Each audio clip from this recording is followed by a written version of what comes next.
Welcome to another episode of Executive Edge. I'm Nora Paxton, CEO, coach, leadership strategist, and advisor to founder and senior executive. I help leaders think bigger, lead more intentionally, and create lasting organizational impact. Today, I'm thrilled to be joined by Marc Rousso. Marc works with accomplished entrepreneurs who have built real business success and are now asking deeper question. How do I design a life that is as intentional as the company I built? Over the 3 decades, Marc has been shaped by world-class mentors, including leaders from Starbucks, Nike, Costco, Four Seasons, and the White House. He's a graduate of the University of Washington, MIT Entrepreneur Master Programs, and YPO's President Program at Harvard Business School. But as Marc will tell you, his greatest teachers were not his credential. They were his lowest moment. From $2.5 million in debt to building a $100 million business. From that to brain surgery to opening for Fight Boy Slim. Those experiences reshaped how he defines success. Today, Marc's mentors a small group of founders through the Life Business Plan Academy, helping leaders apply the same strategic discipline they use in business to all 8 areas of life: family, health, relationship, purpose, and career. Marc is not a guru speaking it in theory. He's an entrepreneur who has lived it, still building, still learning, still showing up. Marc, welcome to the Executive Edge interview series. That was impressive. Thank you. Like you're very eloquent in the way that you speak. I love the French accent and the vibe that you have. See that? See? Yes. Très bien. Très bien. Thank Oui. you. Thank you, Marc. So let's get started where it really begins. So you Sure. have shared the story of 2008 openly: Mhm. financial collapse, health crisis, loss, strain at home. Looking back now, what was the most dangerous lie you were telling yourself during that period? Ooh, the most dangerous lie. God, that's a Hmm. good question.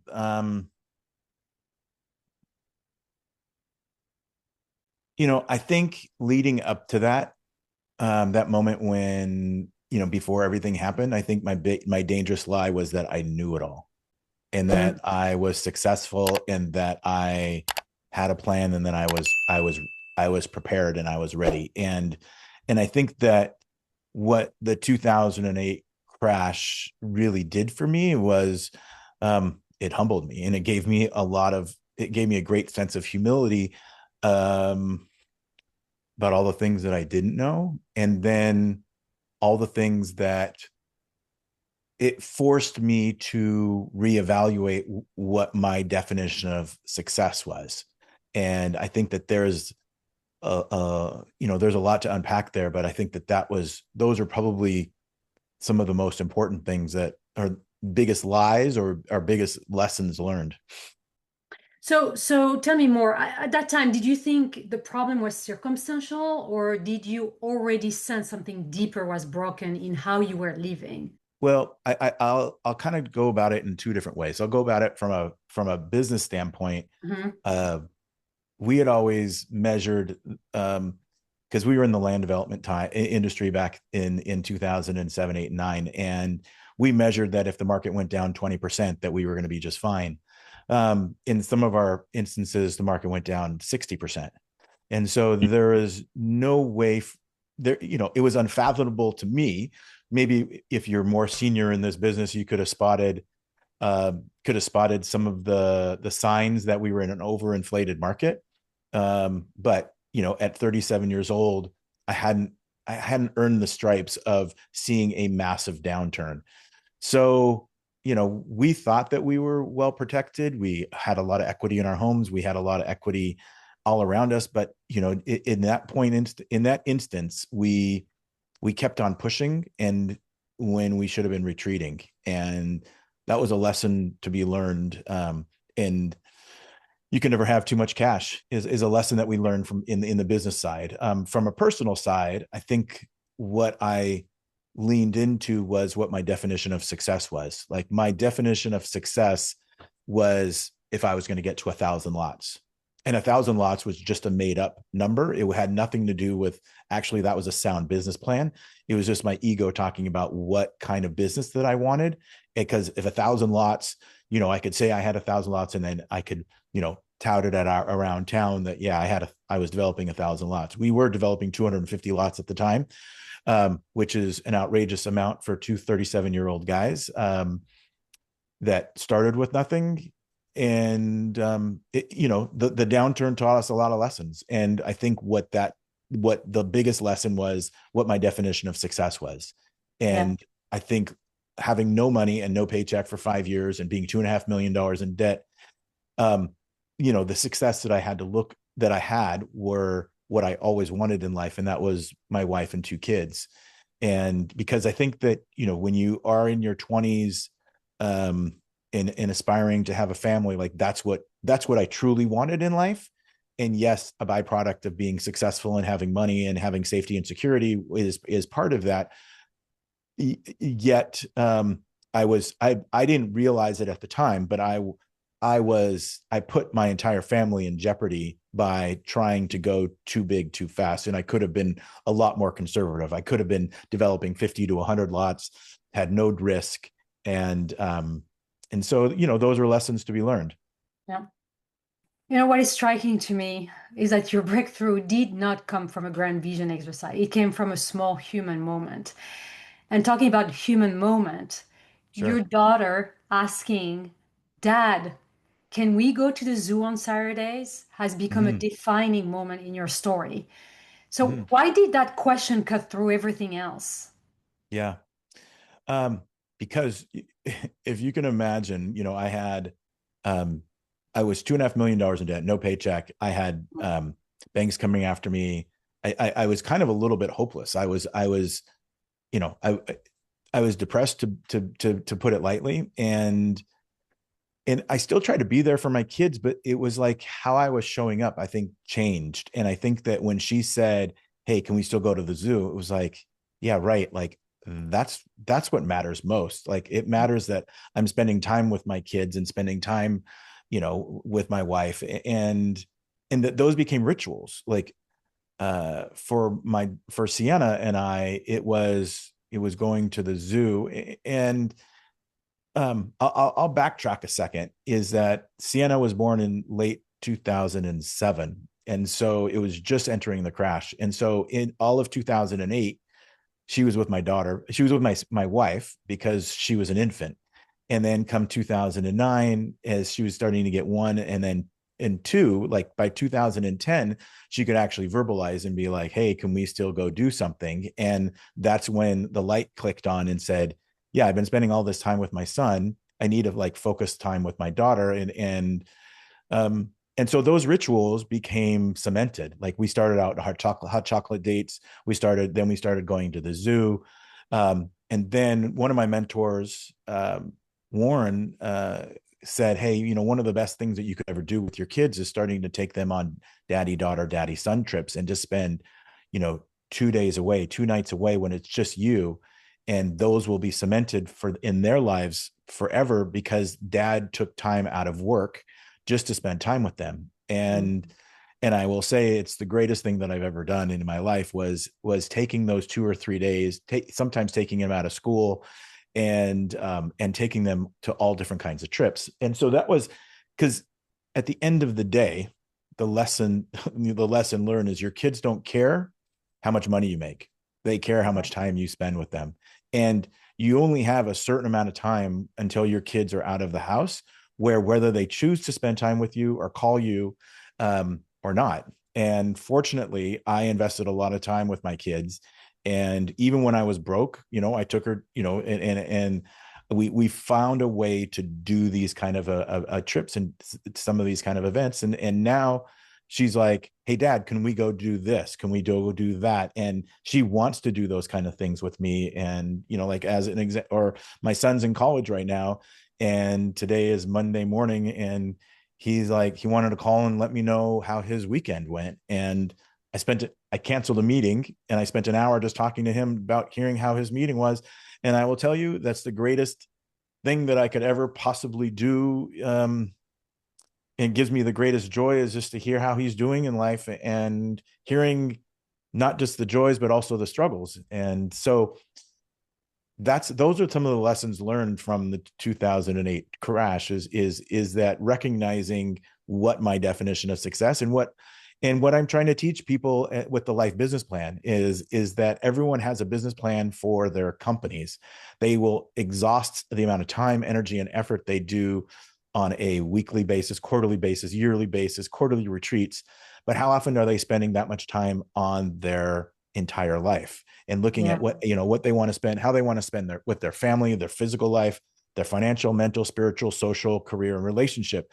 And what we will all realize, and I'm 55 right now, is that as we go from 55 to 85, the most important things that we have in life are our relationships with our spouse, first and foremost, the relationship with our kids, and then the relationships that we have with our friends. And so often as we are pursuing the 1,000 lots or the $100,000 company or, or $100 million company or whatever it is that is we are setting our sights on in business, something gets neglected. Sometimes a lot of times it's health. Sometimes it's your kids. Sometimes it's so on and so forth. And so, I got to learn, I've always been a goal setter. I've always dreamed a big dream. I've always thought about whatever it is that I wanted out of life. I knew I needed to like set the goals and have it right in front of me.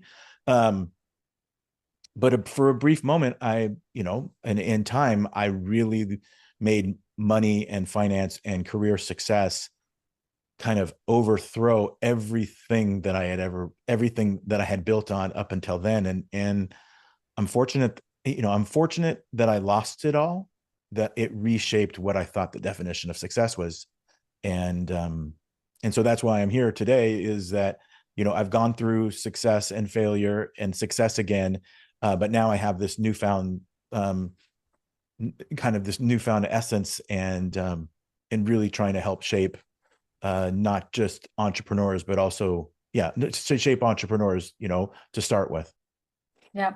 So thank you for sharing, Marc. Before we go to talk about your business plan to life business plan, Yeah. um, I'm curious, what do you think most high performing entrepreneur ignore until a moment like this one that you shared forces clarity?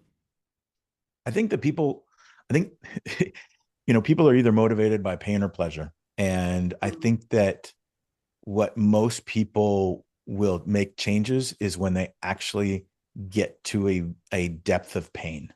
That is where they will, okay, maybe I need to course correct what I do, health wise. Maybe I need to start working out, or I need to start, doing X differently in my health. Or the same thing with your relationship. Your wife is fed up with something, or your kids aren't talking to you, so you have to do something, or you don't have any friends and you feel lonely. Like, it's like people will wait until that bitter end of like really feeling pain to then make it to really change. And what I'm trying to do is, well, anyway, so I'm trying to help people kind of look at it from a pain and pleasure standpoint and go, well, what would life be? What would life, if life were perfect, what would it look like? And, but also recognize that, what are some of the challenges that people face, in various aspects of their life. And that's what the life business plan does is that it asks really tough questions so that you get clarity about what really is important. Yeah. So speaking of life business plan, Yeah. you mapped 8 areas of life: Mm-hmm. business, family, finance, actually finance, health, family, Family, mental, physical, spiritual, financial, mental, social, spiritual, social, career. career, and Yeah. relationship. Yep. So why those 8, and why does this structure work so well for entrepreneurs specifically? Um, I picked those 8, and it's not, I didn't pick those 8. Like, this has been bestowed upon me from like, like there's been so many people that teach this, like, whether it's Jim Rohn or Brian Tracy or Anthony Robbins, you know, that these are 8 areas of your life that if you look at a wheel, and these are areas that you can really focus on. And so family is your family life with your kids, your parents, your sisters, your cousins. But then there's also a separate bucket for just your relationship with your spouse, Mm, because we know that a relationship with our spouse takes equal amount of time to make sure that they're happy, and you got to put in effort. mm, And too often, like, guys can be lackadaisical in their effort with their wives. And so it's really reinforcing Like, what is it that I need to do this week, this month, this year to make my wife feel loved? And the same thing for my kids. And when you go through family, physical, financial, mental, spiritual, social, career, and relationship, most people are really good at planning out their business life and thinking about finance. But reminding themselves that, like, hey, yeah, I should call my friends. I should set up something so that I have this extracurricular life for myself, and contributions, spiritual, like, how do you give back in the world, and how do you want to, like, have spirituality involved in your life? And so I picked those 8 areas have been with me since I was in my early 20s. And my cousin Saul talked to me about, goal setting, and that, you focus on these 8 areas, your life is going to be really good. And then there's other aspects of, like, okay, dream big. What would, if you could do anything, what would you do? And that's where or if you could go anywhere, where would you want to go? And there's always, like, bucket list activities that are in addition to those 8 areas. And so that's where different goals that I've had, whether it was DJing and opening for Fatboy Slim and at 52 years old, like those are all things that it all followed the same format of, what was it I truly wanted out of life, and what am I going to do to go get it? Yeah. So you apply the same rigors leader use in business, right? Goals, quarterly review, accountability. Where do you Mm-hmm. think people resist this approach when it is applied to life? People, I think, it's a great question. I think people are reluctant to look at their life, um, because there's a lot of complexities to it. There's a lot of emotions to it. There's a lot of vulnerability, and I think that people don't want to admit to some of their failures. They don't want to look and, like, go, oh yeah, I probably should have spent more time here. I should have spent more time there, or doing X, doing Y. And I think that business is easy because it's unemotional. There Yeah. is no emotion to business. I mean, it is Yes. when times aren't good, and you may have to have layoffs or transitions, with employees, but for the most part, there's no emotionality when it comes to business. It's just like, okay, it's just business. That's the way it's phrased. Yeah. But with the other aspects, and 3 of those 8 areas are relationships, and relationships are messy. Whether it's, with your family, and I mean, with your parents and your brothers and your sisters and your cousins and all that kind of stuff, like, there's emotion there, and there's triggers from when that people have to maybe sometimes course correct before they go forward. Yeah. Relationship with your friends. I mean, it's not easy. Like, sometimes you have to put in a lot of effort in order to have a lot of friends. You have to be a good friend. Yes. And I think that the last aspect is the relationship with your spouse is, like, if you don't set this up from the beginning, then you're always playing catch up. And what I try to teach people is plan ahead. Like, not only on February 14th should you send your wife flowers. Not only on February 14th or on her birthday, you should buy her a box of chocolate. Like, do things for her, with her, when she doesn't expect it. So the bottom line is, I think most people would rather spend their time on unemotional aspects of their life, um, than on the emotional side where it's messy. Yeah. Thank you. So I'm curious, what is the most common gap people discover when they take your life business assessment? Mm-hmm. Um, and so we just started our first cohort, and our first group of Congratulations. yeah, thank you. Our first group of entrepreneurs are starting a 12-week program Mhm. to actually complete their full, you know, life full life business plan, and go through it in its entirely. And the biggest gap that I find, um, is with people's health.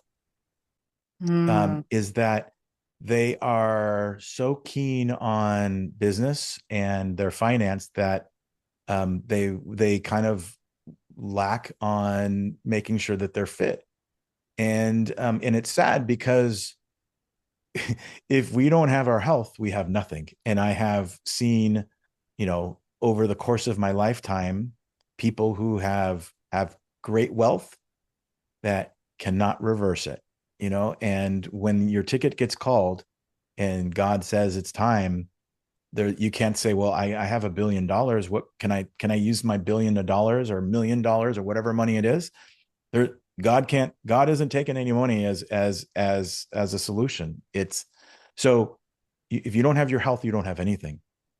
And so, Absolutely. and that's what I find is the biggest gap. Mm. Um, and, and, and, and, and I'm excited to kind of help people with that. And personally, like I will say, even for myself, when I have rated myself over the course of 35 years, like I've always been a husky kid. Like like when I had my bar mitzvah, Yeah. they couldn't take me, my mom and dad couldn't take me to a normal, soup place. It was like this soup place was for husky kids.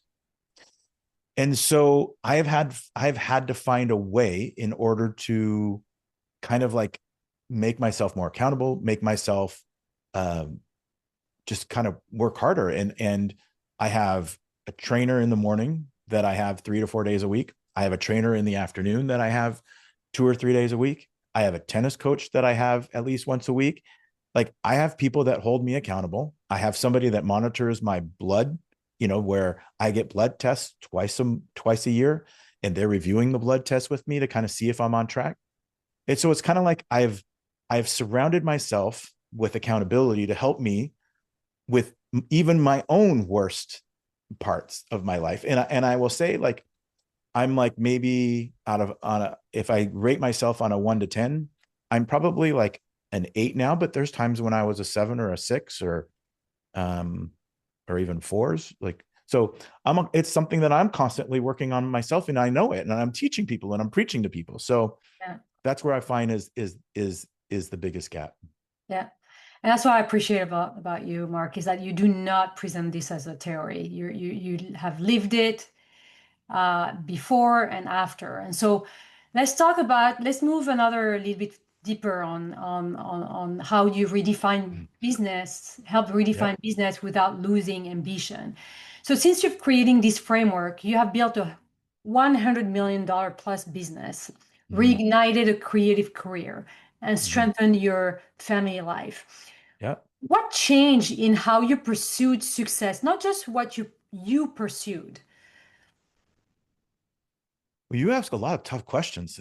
I know. Well, This is like, like this is like it's like it's putting me on the spot where I'm like having and I don't think you have like, something amazing to share, and it's well, thank you. yeah. So your question to me is, what is it that changed inside of me that redefined my definition of success? Is that the So question? what basically what changed in how you pursued success, not just what you pursued, in And what how I how pursue? you pursued success, not what you pursued, not just what you pursued. I think how I pursue success um, is repeatable. And Mm. I'll explain it. Is that I am always dreaming a big dream, and every single year I will I go on a ferry boat ride, and I've been doing this for 30 years. And I go on a ferry boat ride about and I ask myself all these questions like, what do I want out of, like, what's going well in my life, what's not going well? If life were perfect, what would it look like? And what do I want my life to look like in 10, 3, and 1 years? And so on my birthday, which is June 3rd, um, I will take a ferry boat ride, and I go to Bremerton, and it's about an hour and a half to get to Bremerton. Then I go there and I go have lunch, and then I take an hour and a half back. And in that time, I will have dreamed of what it is that I want to accomplish in life, Mm. and in all of those areas. And I have my reasons why, and I start to think about, like, okay, what are my action steps? And it's in every aspect of my life. Like, that's how I analyze it. I dream, I think about, what's possible. What do I want it to? What do I need to do this year in order to make that happen?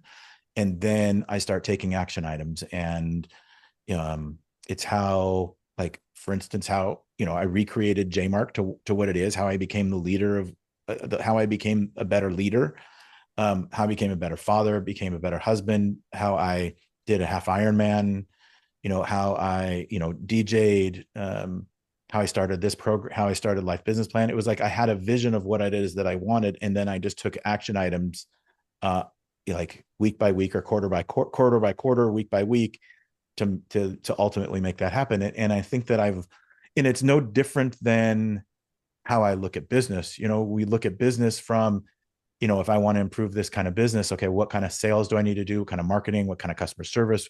What do I need? How do I need to be as a leader? How do I need to be as with my employees and my team members? And it's kind of like reverse engineering what it is that I truly want. And I think that that's what has always worked for me, and that's what am trying to teach people, is that you can have anything and everything it is that you want. You just have to know what it is that you want out of life, and for the right reasons. Love it. I might steal that from you. Um, so for leader listening who fear that balance means dilution of ambition, what is your blunt response, Marc? Um, that balance is what Dilution you of asked me. dilution of ambition. They're scared Mm, that balance means they're going to dilute their ambition. mm. It's going to dilute their ambition. So what would be your Well, blunt I would response? probably ask them, what is it that um, they're ambitious for in the first place? What is it Right. like? Yep. What is it that they're truly aspiring to become, and what is it they're truly is aspiring to have? Like, um, because I think that we get a false sense of what success looks like based on what we see on Instagram or what we see out there into the world. Like, people perceive like you need to have X or Y, drive this or drive that, go here or go there. Um, and in reality, it's like, if you really kind of look at ambition and balance, you know, it's like, what about the guy who's like the most amazing father, Mm-hmm. but lives in a small house? And like, you can't measure, like, you don't really measure that, until you are older and you realize that your kids love you and want to spend time with you. And I think that people measure their definition of success based on what they see in society, not necessarily what is foundational, what life is. And I think that that's what I think is bad, is ambition, is putting it all in the right places. Yeah. We're adopting other people, what the society want us to adopt, right? So to Yeah, for sure. Like, I exactly. mean, like, Yeah. there if, like, by intensive purposes of Instagram, like, I don't have a six pack. I'm not at like 8% body fat, but only, in perception of Instagram, those are the only people that are successful, are people who have a certain physique and a certain look. And I think that that's a misnomer, or the only people that are successful are the ones that drive Ferraris or wear expensive watches. And then Yeah. in reality, it's the people who are humble and that are comfortable in their own skin, and confident to just be who they are and what they are, rather than what it is that they have, and what it is that they wear. Yeah. We don't have to expose that too. I agree.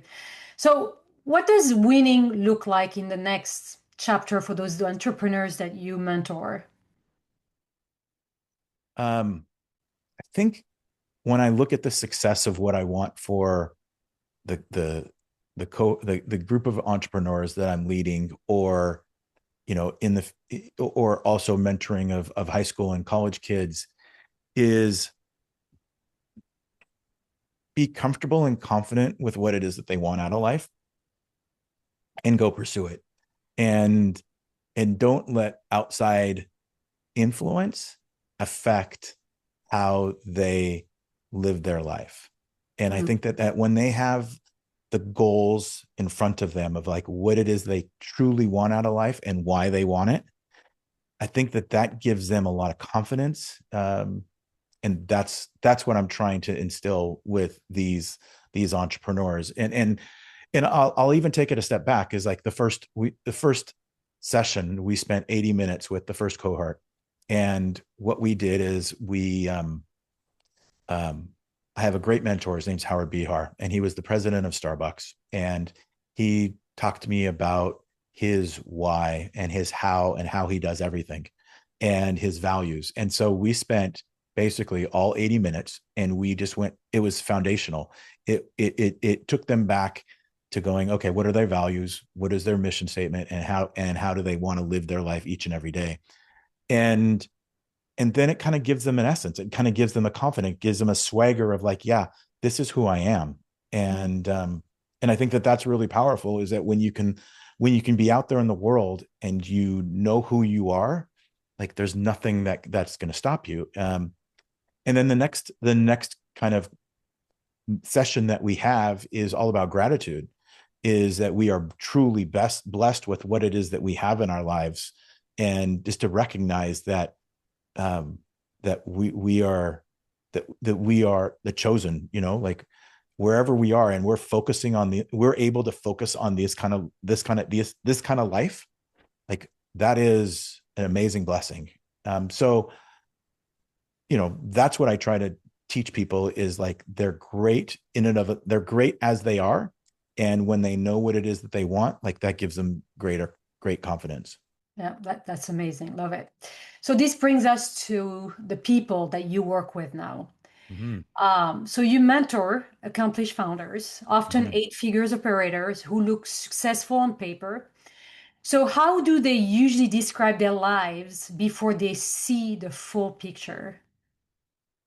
I think some of them focus on their business first and foremost, and that their family maybe has come second. And I think that I try Mm, to invert that for them. Or people that kind of lost a little bit of, like, direction, that they need to reinvigorate their spousal relationship. It's kind of like where people know what it is that they should do, or that in life, but it's like, how do you try to change the course just a little bit? How do you guide them to, like, being more passionate, um, more intentional? And I think, like, as an example, I had one of my students where I spent some time with him before we started our session, and and um, what he did is he's talking about his health, and I was like, okay, well, here's what I do with my health. Like, I have a trainer, I have, like, a trainer that comes to see me like 8 times a week, plus my 10. And he's like, well, I always thought that was cheating. And I'm like, how can that be cheating? Like, Michael Jordan had 5 different trainers that was training him when he was in basketball. And he's like, I guess it's so. Soon as, like, I had that conversation with him, the next week he's like, Mark, I just got myself a trainer. And he's like, yeah, things are I want to be more intentional with my wife. And I was like, okay, well, when was the last time you planned a trip that, with just the two of you? Or when was the last time you did plan the trip? He's like, or where is it you truly want to go? And then he planned that trip to his dream vacation with his wife, for his wife. Because I think that's also, like, when you put whatever you put out, you get back. yes, And I think that yes, the more effort that you're putting out there, like, yes. whatever it is with your spouse, is like I was taught by a mentor of mine, plan a trip every single, when it's my wife's birthday, plan a 3-day trip for my wife, exactly what it is that she would want to do. The walks, the massages, the nice restaurants, and sit on the beach. So that's her trip. Then she would plan a different trip where, maybe it was a little bit higher energy for me. Maybe I'd go see music, or maybe I'd, have a little bit more lively of an environment. And she planned that trip for me. And we've done that for each other for 10 years. And so what am I hoping that the cohorts do, is that they lean into all of these areas of life. Is that it's not just one area. Like, okay, you focus on business, you focus on health, and then you don't focus on the rest. It's like, how do you focus on health, but how do you also focus on your relationship with your spouse? How do you also, like, put that intention with your kids, and go on trips with your kids, or one-on-ones, weekly with your kids? And how do you spend some time with your friends? And how do you then contribute out into the world and make it a better place? And I think that when you start to, like, see that you can influence all these other areas, and it's just 1%. It's just one action every single week that starts to live. You start to live an intentional life in all 8 areas, and you start to find incredible success. So, beside those areas, what do you think surprised them most once they confront the data across all those 8 areas? What do I think? What? What surprised them most once they confront the data that they Hmm. see across all those 8 areas? Um, I mean, I just truly think that it's when they see the data that the data doesn't lie. Like that when you can when because I think what Nora is talking about is I ask a question. I have all of my clients rate themselves from 1 to 10 in all 8 areas of life: Yes. family, physical, financial, mental, spiritual, social, career, and relationship. And and I think that when you get to a place, you see that there's 2 areas that are really high, and then that there are a lot of areas that need improvement. And it's like a wheel. You try to make sure that wheel has the right balance in all 8 areas, or that wheel doesn't work very well. And so I think that that's where they're like, oh, right, maybe it's a visual cue that it really shows them that they've been working so hard in business and really hard in finance, but some of the other areas need to be rounded out. I think that's the data that people really see, that helps them make a change. Okay, so before we close, Mark, I want to bring this back to the audience. Yep. Um, if a highly successful leader watching Yep. this interview Mm-hmm. did just one thing in the next 30 days to stop running their life on autopilot, what should it be? If you did one thing to stop living your life on autopilot, Yeah. um, I think that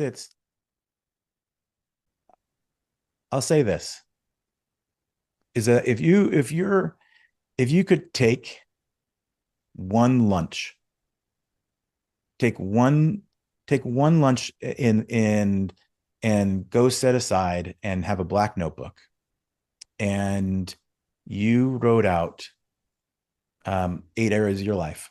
And the 8 areas are family, physical, financial, mental, spiritual, social, career, and relationship. And you ask yourself one question: what do I want my life to look like if it were perfect in 1 year from now? What would I want it to be? And that's just one exercise. It's like, that's one question. You take Mhm. all 8 areas of your life and you ask yourself one question: if life were perfect in that aspect of life in 1 year from now, what would it look like? And I think that what allows people to do is it allows people to dream, and it allows people to see what's possible. And when you can dream and see what's possible, then you start changing your actions. Yeah. And I think that that's what's powerful. What I do, in life business plan, is I ask 4 or 5 questions, and it really gets to go from pain, pleasure, purpose, and then ultimately action. And I think that, but just that one session, 1 hour for yourself to plan out what you want out of life in the next year. I think that's what I think that's the greatest gift that you can give to yourself and those around you. Yeah. And with that in mind, would you mind sharing what would be the cost of waiting another 5 years to ask those questions that you not only you have in your notebook, but the question that you mentioned? What would be the cost of it waiting? Yeah, I mean, I think that people realize when it's too late, when their kids don't want to spend time with them, or their health is not going, health is not great. And we're at an age now in 50s, you start to see people like that are passing away, and um they don't have friends, and they're lonely, and they don't have a relationship, and they get divorced. And you know like your business, somehow business and finance, it seems to take care of itself. But finance, if you don't have a marriage, that is strong and foundational, that's going to cost you half of whatever it is, whatever you have. And so, like if you just would have like if you just would have spent a little bit more time every single week and paid attention to your significant other, Yeah. like maybe that would have changed. Maybe it's whatever you give before you get.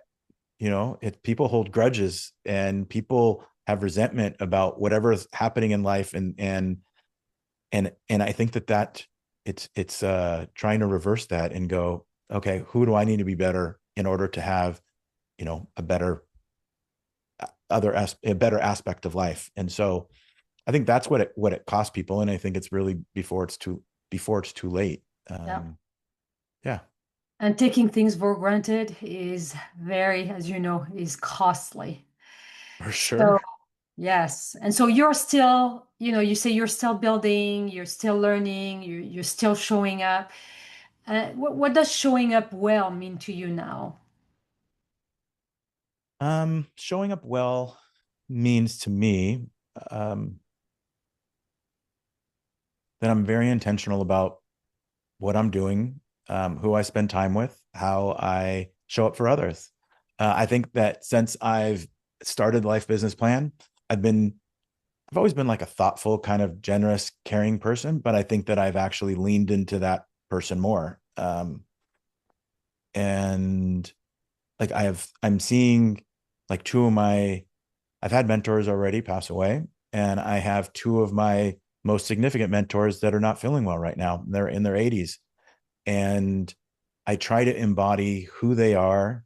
Like every day that I get older, I try to embody those men and try to lead as they would lead, and as inspirational, as compassionate, as um, loving, caring, unconditional, with unconditional love, and I Mm, think that as I get older, like that's how I want to live my life. And it suits me. Like it suits me because it's who I've always been. Now I just get to be that a little bit more.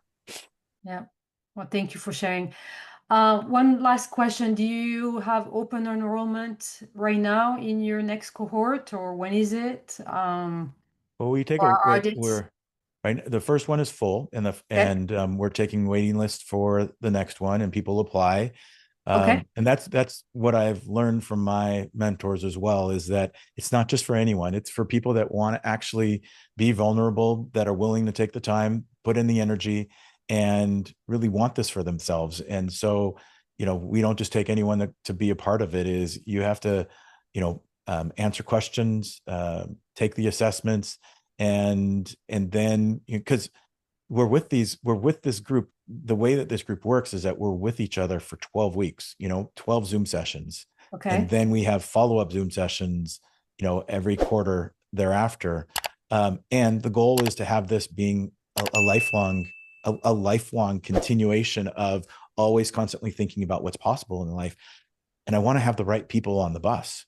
I want to Yes. make sure that people that are doing this are doing it all for the right reasons. And I want to see impact. I want to see transformation, and I want to help people find change. And so, yes, if people are interested, they can find me on LinkedIn, and they can also find me at mark@lifebusinessplan.com.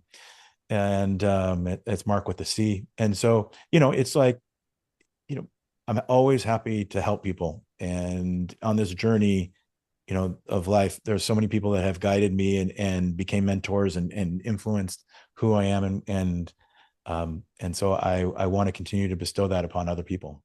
Yeah. And I can speak for it. I've been a recipient of your amazing tool, Mark. And so we'll put on for our audience your contact information so people can Love it. check it out and sign up. So, Mark, this conversation matters because it really gives leader permission and structure to design a life, not just to survive one they accidentally built.